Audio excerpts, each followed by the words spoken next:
12월 2일 별미 큐티입니다. 함께 기도하겠습니다.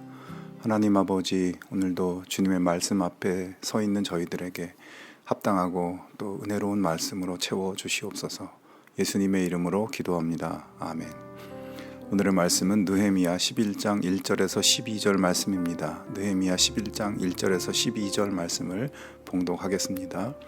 백성의 지도자들은 예루살렘에 거주하였고 그 남은 백성은 제비 뽑아 10분의 1은 거룩한 성 예루살렘에서 거주하게 하고 그 10분의 9는 다른 성읍에 거주하게 하였으며 예루살렘에 거주하기를 자원하는 모든 자를 위하여 백성들이 복을 빌었느니라.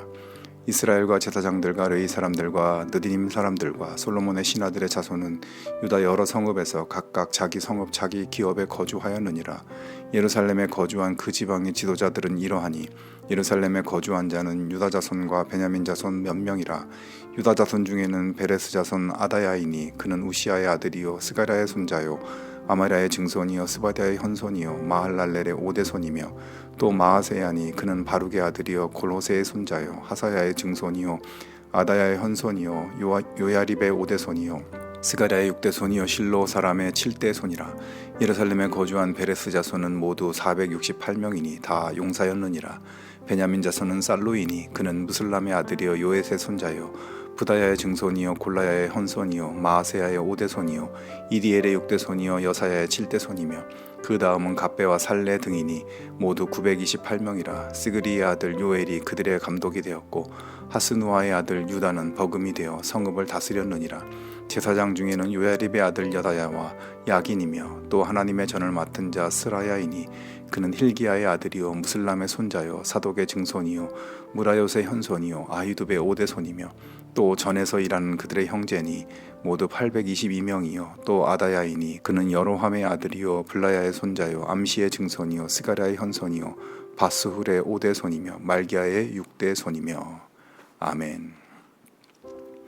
오늘 본문 말씀에는 완공된 예루살렘 성에서 새로운 역사를 만들어 나간 사람들의 이름과 역할을 기록하고 있습니다. 느헤미야는 그들의 이름이 사람들의 주목을 받는 이름은 아니지만 역사에서 없어서는 안 될 중요한 역할을 한 무명의 사람들의 공헌을 잊지 않기 위해 그들의 이름을 일일이 기록하고 있습니다. 느헤미야가 예루살렘 성을 건축하는 중요한 일을 완성하였지만 성의 건축 이상으로 중요한 것은 사실 완공 이후에 그 성을 잘 지키고 관리하는 일이었습니다. 그래서 11장 1절에 보면 우선 백성들 중에 10분의 1을 예루살렘 성내에 살도록 제비를 뽑아 거주하게 하였고 나머지 10분의 9는 다른 성읍에 거주하도록 하였다고 되어 있습니다. 왜 이런 제비 뽑기를 해야만 했을까요? 얼른 생각하면 새롭게 만든 예루살렘 성에 살면 좋을 것 같지만 당시 예루살렘은 여전히 완비되지 않은 가옥의 건축, 도로와 도시 기반 시설의 건축 등이 남아 있었고 성전 예배의 정비라든가 신앙 공동체로서 세워가는 데 필요한 사역들이 많은 상황이었기 때문입니다. 더구나 여전히 적들의 도전과 공격 목표가 될 수 있는 곳이었습니다. 그래서 느헤미야는 우선 최소한의 10분의 1을 제비 뽑아 들어가게 했던 것입니다. 그런데 우리가 주목할 것은 2절에 나머지 10분의 9 중에서 예루살렘에 거주하기를 자원하는 사람들이 있었다는 말씀입니다. 그들은 제비 뽑히지 않아서 예루살렘으로 이주하지 않아도 되고 이미 살고 있는 곳에서 편하게 살 수도 있었지만 자원해서 헌신하였던 것입니다. 그렇다면 그렇게 자원해서 예루살렘으로 들어온 사람들의 마음은 어떤 마음이었을까요? 그들은 힘들고 수고스러워도 자신들의 삶을 하나님의 역사에 헌신하는 것을 더 가치 있게 생각한 것입니다. 하나님의 언약과 비전이 이루어져야 할 예루살렘 성을 위해서 그리고 후손들에게 물려줘야 할 거룩한 성이기에 안락한 삶을 포기하고 예루살렘 성으로 이주하는 뜨거운 마음을 가지고 있었던 것입니다.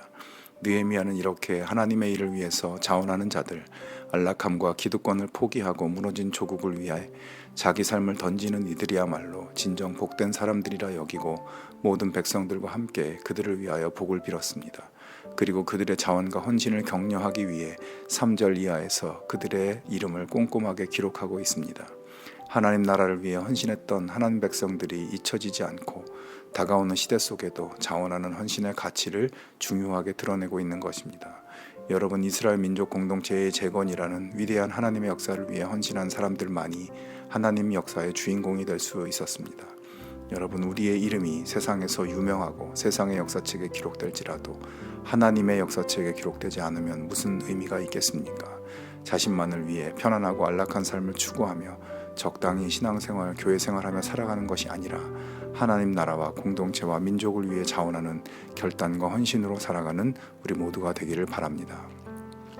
이제 구체적으로 여러 가지 헌신의 영역들과 명단을 소개하고 있습니다. 11절과 12절에 보면 하나님의 전에서 일하는 사람들의 명단을 보여줍니다. 특히 하나님 전에서 일하는 형제가 모두 822명이었다고 기록합니다.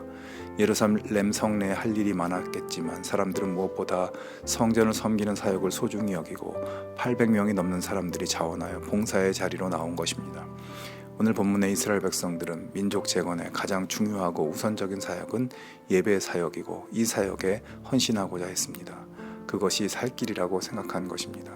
만약 당시에 성전 예배 사역에 헌신할 800명의 일꾼들이 없었다면 그 백성들은 회복하기 어려웠을 것입니다. 오늘 우리는 예배가 중요하고 예배를 신앙생활에서 가장 우선순위로 생각합니다. 그러나 예배를 위해서 헌신하려고 하는 사람은 적습니다. 여러분, 하나님은 우리가 먼저 예배 공동체로 바르게 서기를 원하십니다. 우리가 예배를 위해서 헌신할 수 있기를 원합니다. 예배를 위한 사역들에 자원하기를 하나님은 원하십니다. 우리의 작은 손길로, 우리의 겸손한 사역으로 교회의 구석구석에서, 예배의 구석구석에서 말없이 섬기며 예배가 예배되게 하는 진정한 하나님 일꾼들이 다 될 수 있기를 축원합니다. 함께 기도하겠습니다. 하나님 아버지, 오늘도 주님의 말씀을 따라 주의 사역과 주님의 나라를 위해 헌신할 수 있는 저희들 되게 하여 주시옵소서. 예수님의 이름으로 기도합니다. 아멘. 계속해서 묵상과 기도로 나아가겠습니다.